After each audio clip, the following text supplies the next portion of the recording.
اور سر ایک بڑی دردناک حدیث ہے ابو ذر غفاری کے بارے میں، وہ حاکم میں ہی ہے، المستدرک الحاکم میں۔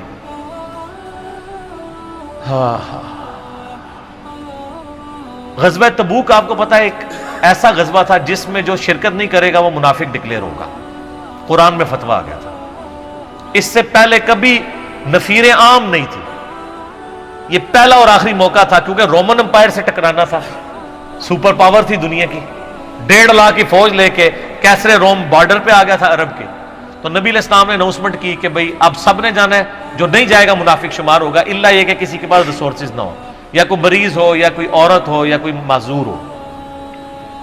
منافقین آگے بہانے کر رہے تھے، کچھ سادہ لوگ مسلمان بھی اس کا حصہ بن گئے۔ بخاری مسلم میں 3 اصحاب کی توبہ کا واقعہ بھی موجود ہے، وہی میری ویڈیو ریکارڈڈ ہے۔ تو کعب بن مالک کی رضی اللہ تعالیٰ عنہ علیہ السلام، تو کچھ لوگ جو ہے وہ یعنی اپنے ان معاملات کی وجہ سے کچھ پیچھے بھی رہ گئے۔ تو المستدرک الحاکم میں آتا ہے کہ صحابہ کرام کہتے ہیں کہ ہم نبی علیہ السلام کے ساتھ سفر پہ نکلے نا جب، تو نبی علیہ السلام کو آ کے کوئی بتاتا تھا، کہتا تھا یا رسول اللہ وہ جو فلاں بندہ تھا نا وہ بھی کوئی نہیں آیا، پیچھے رہ گیا۔ تو آپ علیہ السلام پرواہ نہیں کرتے تھے، پھر بتایا گیا یا رسول اللہ وہ بھی کوئی نہیں، یعنی جڑے نعرے مارتے سن اچے اچے جدو اتنے کسی کو دسایا جائے گا سر وہ تہاڈا پکا جڑا یار ہے بیلی وہ بھی کوئی نہیں جائے، تو حضور علیہ السلام کو لوگ نا فیڈ بیک دیتے یا رسول اللہ وہ بھی غائب ہے، وہ بھی نہیں آیا۔ اب 30,000 کے لشکر میں آپ نے کوئی ریکارڈ تو نہیں رکھا تھا، رجسٹر تھا، لیکن کدھر 30,000 بندوں میں کدھر کوئی رکھ سکتا ہے صاحب اس طرح، یا رسول اللہ وہ بھی رہ گیا وہ بھی۔ تو حضور علیہ السلام کہتے ٹھیک، آپ فرماتے تھے اللہ چاہے گا تو آ جائے گا، نہیں آئے گا تو نہیں آئے۔ تو کسی نے کہا کہ وہ ابو ذر غفاری بھی پیچھے رہ گئے، آیا اور ابو ذر کو اس کے اونٹ نے روک لیا، اونٹ ہی نہیں اٹھ رہا تھا نا سر، وہ آپ کو گاڑی تو نہیں ہے نا جو سٹارٹ کر لیں گے آپ، اونٹ چلنے سے انکار کرتے کوئی کر سکتا ہے؟ اور سر سفر کتنا ہے؟ 700 کلومیٹر، 700 کلومیٹر کا ریگستانی سفر آج کے دور میں بھی کرنا مشکل ہے، سائیکل پہ نہیں آپ کر سکتے، پیدل تو آپ سوچ بھی نہیں سکتے، اونٹ کے بغیر کیسے ہو سکتا ہے، جس میں آپ کو اونٹ اس لیے بھی ضروری ہے کہ اس کے اوپر آپ نے سامان لادنا ہے، پانی نہیں راستے میں پینا، ریگستان میں تو کئی کلومیٹرز تک کچھ بھی نہیں ہوتا، بھوکے پیاسے مریں گے، پھر آپ قافلے سے بھی جدا ہیں۔ تو ابو ذر غفاری کوشش کرتے رہے کس طریقے اونٹ، اسی دوران قافلہ نکل گیا آگے، تو وہ اونٹ اٹھا ہی نہیں ہے، تو حضرت ابو ذر غفاری نے اپنا سامان اپنی پیٹھ پہ لاد لیا، پیدل چل پڑے ریگستانی سفر میں۔ حاکم کی روایت ہے کہ ہم نے دیکھا دور سے ایک اکیلا شخص آ گیا جس کی پیٹھ کے اوپر بورا لدا ہوا ہے، تو نبی علیہ السلام کی آپ محبت دیکھیں، آپ نے فرمایا کہ تو ابو ذر ہو جا، یعنی جو آنے والا شخص ہے تو ابو ذر ہو، یعنی حضور نے خواہش کا اظہار کیا۔ آپ کو نظر تو نہیں آ رہا تھا یہ کون آ رہا ہے، آپ کی محبت، آپ کو پتا تھا ابو ذر غفاری نہیں رہ سکتا پیچھے، تو صحابہ کہتے ہیں آپ نے فرمایا تو ابو ذر ہو جا، تو صحابہ کہتے ہیں تھوڑی دیر بعد جب وہ قریب آئے تو ہم نے پہچان لیا ابو ذر غفاری ہیں۔ تو جب ہم نے پہچان لیا نا تو حضور علیہ السلام نے ان کے پہنچنے سے پہلے آپ نے فرمایا ابو ذر کو دیکھو اکیلا آ رہا ہے،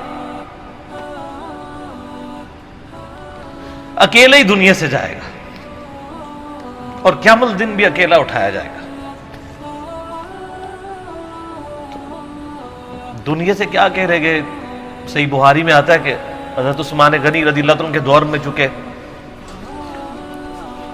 یہ اس حدیث کا بھی کچھ حصہ باقی ہے، میں بعد میں بیان کروں، پہلے میں اس کو کنکلوڈ کر لوں کہ صحیح بخاری میں آتا ہے کہ حضرت ابو ذر غفاری شام چلے گئے تھے، وہاں پہ چونکہ گورنر تھے حضرت معاویہ رضی اللہ تعالیٰ عنہ، وہ قرآن کی وہ جو سورہ توبہ کی آیات ہے نا کہ جو لوگ سونا اور چاندی جوڑ کے رکھتے ہیں یہ گرم کر کے ان کی پیٹھوں پہ، ان کے ماتھے کے اوپر لگایا جائے گا قیامت والے دن، تو وہ یہ آیت پڑھا کرتے تھے، اور حضرت معاویہ سے ان کا جھگڑا رہتا تھا کہ تم لوگ جو یہ مال جوڑ رہے ہو نا اور یہ اتنے خزانے تم لوگوں نے بنا لیے ہیں، یہ نبی علیہ السلام کی تعلیمات کے خلاف ہے۔ تو حضرت معاویہ کہتے تھے یہ تو اہل کتاب کے بارے میں آیات نازل ہوئی ہیں، تو وہ کہتے تھے نہیں، یہ سب کے بارے میں ہے۔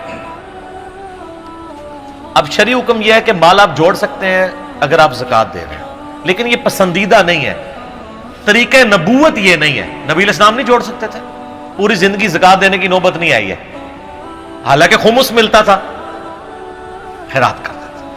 ابو ذر غفاری کا جھگڑا یہ تھا کہ تم تو نبی کے صحابہ ہو، تم لوگوں کو یہ زیب ہی نہیں دیتا کہ تم لوگ اس طرح کے محلات میں رہو اور اس طرح مال جوڑو۔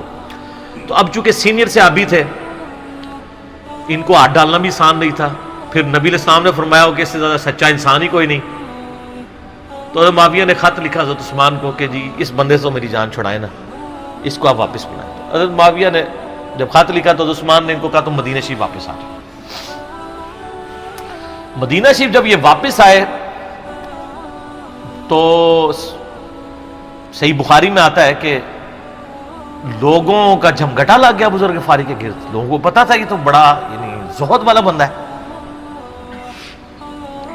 تو ابو ذر غفاری وہی حدیثیں سنایا کرتے تھے کہ حضور نے فرمایا یہ احد پہاڑ سونے کے برابر ہو تو میں خیرات کر دوں گا، جبکہ باقی صاحب کہتے تھے کہ مال جوڑنا جائز ہے اگر زکوٰۃ کوئی دیتا رہے۔ وہ یہ کہتے تھے کہ یار یہ تم لوگوں کو تو زیب نہیں نہ دیتا، یار تم لوگ تو یہ باتیں نہ کرو، تم لوگ نبی کی صحبت یافتہ ہو، تم لوگوں کو تو زہد ہونی چاہیے تم لوگوں کی زندگی میں۔ اب لوگوں کا ہجوم ان کے گرد لگ گیا، اور پھر حضرت عثمان نے ان کو خلیفہ وقت بلایا اور کہا کہ یار تو خود ہی مدینہ شریف چھوڑ کے یہاں سے چلا جا، تیری وجہ سے فتنہ کھڑا ہوا ہے۔ تو حضرت عثمان نے کہا میں نے تو نبی علیہ السلام سے سنا تھا کہ گمراہوں کی اطاعت کرنا، صبر کر لینا۔ تو ایک زبدہ نامی کا ایک گاؤں تھا مدینہ شریف کے پاس، شہر سے ہٹ کے، تو وہ پھر وہاں پہ ہجرت کر گئے۔ آپ دیکھیں ریونج کیسا تھا، لوگ کتنے ڈرے ہوئے تھے کہ ابو ذر اپنی بوڑھا شخص 80-90 سال کا بابا اپنی ایک بڑھیا بیوی کو لے کے اس عمر میں شہر بدر ہو رہا ہے اکیلا۔ آج نہیں آپ سوچ سکتے کسی جگہ آپ اکیلے جا کے پڑاؤ کریں، کسی بیابان کے اندر، ریگستان کے اندر۔ اس زمانے میں آپ سوچ رہے، آج کل بھی آپ مدینہ شریف کے گرد چلے جائیں تو آپ آنی ایک رات بھی نہیں گزار سکتے۔ تو کوئی شخص حضرت ابو ذر غفاری کو سی آف کرنے نہیں آیا سوائے حضرت علی کے، اور وہ بھی مدینے کی باؤنڈری تک آئے۔ ان کو پتا تھا ان کے سٹانس کے بارے میں، اور حضرت علی نے ان کو جب سی آف کیا تو کہا کہ میں چونکہ حکمران وقت کی اطاعت کا پابند ہوں، میں مدینے کی باؤنڈری سے باہر نہیں جاؤں گا۔ اگر مجھے کوئی اس طرح کا یعنی حکم کی اجازت مل جاتی تو میں تیرے ساتھ جاتا۔ ایران والوں نے حضرت علی علیہ السلام کے زندگی کے آخری 10 سال کے اوپر ایک فلم بنائی ہے، امام علی علیہ السلام۔ اس میں ابو ذر غفاری کے سارے واقعات انہوں نے فلمائے ہیں سر، دیکھنے والے جب مولا علی چھوڑنے آتے ہیں، پھر جو ان کی ڈیبیٹس ہوتی ہیں مدینہ شریف میں لوگوں کے ساتھ، وہ ساری انہوں نے ویڈیو میں فلما دی۔ پھر یہ چلے گئے وہاں پہ رہنا شروع ہو گئے۔ اب اس حدیث کی طرف واپس آ جائیں جو فرمایا آپ علیہ السلام نے اکیلے ہی مرے گا۔ تو ابو ذر غفاری، اس حاکم کی روایت میں آتا ہے ابو ذر غفاری کی موت کا وقت قریب آ گیا، صرف بیوی ہے پاس۔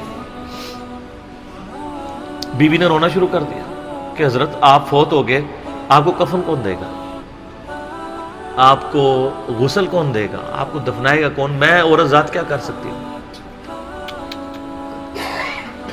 حضرت ابو ذر نے کہا کہ نبی علیہ السلام سے میں نے سنا تھا کہ تو اکیلا مرے گا، پھر مسلمانوں کا ایک قافلہ وہاں سے گزرے گا جو تجھے کفن دے کے دفنائے گا اور جنازہ بھی پڑے گا۔ تو نے فکر نہیں کرنی، جب میں مر جاؤں تو میری لاش کو چوراہے پہ رکھ دینا، گزرگاہ پہ، جو یعنی مدینہ کی طرف راستہ آتا تھا گاؤں ایریا سے گزر کے، اللہ میرا بندوبست کر دے گا۔ وہی ہوا کہ ان کے مرنے کے بعد مسلمانوں کا ایک قافلہ دور سے آ رہا تھا. تو اسی مستدل حاکم کی حدیث میں آتا ہے کہ سر قافلہ بھی سنے پھر کون ہے؟ عبداللہ ابن مسعود. ابو ذر غفاری بھی زہد کے امام، ابن مسعود بھی زہد کے امام، ابو درداء بھی زہد کے امام.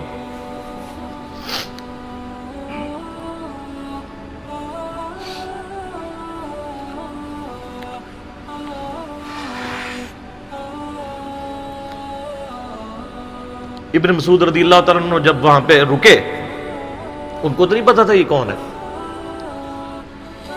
تو انہوں نے کہا بی بی کیا وہ؟ ان کا میرا خامند مر گیا ہے. ان کا یہ کون ہے؟ تو انہوں نے کہا ابو ذر غفاری. عبداللہ ابن مسعود کی چیخ نکل گئی، چیخ ماری انہوں نے. ان کا واہ. اللہ کے نبی نے فرمایا تھا کہ ابو ذر اکیلا آ رہا ہے تبوک کے موقع پہ، دنیا سے بھی اکیلا جائے گا، اور قیامت الدن بھی اکیلا اٹھایا جائے گا. یعنی اب اسی سرزمین سے ہی اس نے اٹھنا ہے نا، ہر بندے نے اپنی قبر سے اٹھنا ہے. یعنی وہ مسلمانوں کے قبرستان میں بھی دفن نہیں. ایک یہ جو مزار کی رٹ لگائے پھرتے ہیں، میں ان سے پوچھتا ہوں تمہارے بابوں کی کیا اوقات ہے؟ ابو ذر غفاری کا مزار دکھاؤ کدھر ہے. جو اس روئے ارض پہ نیلی چھتری کے نیچے سچا ترین انسان جس کو اللہ کے نبی کہہ رہے ہیں، اس کا کوئی مزار نہیں ہے. غریب المتنی میں مرا ہے، اس کی قبر بھی ایسی جگہ ہے جہاں مسلمانوں کے پاس قبریں بھی کوئی نہیں ہے.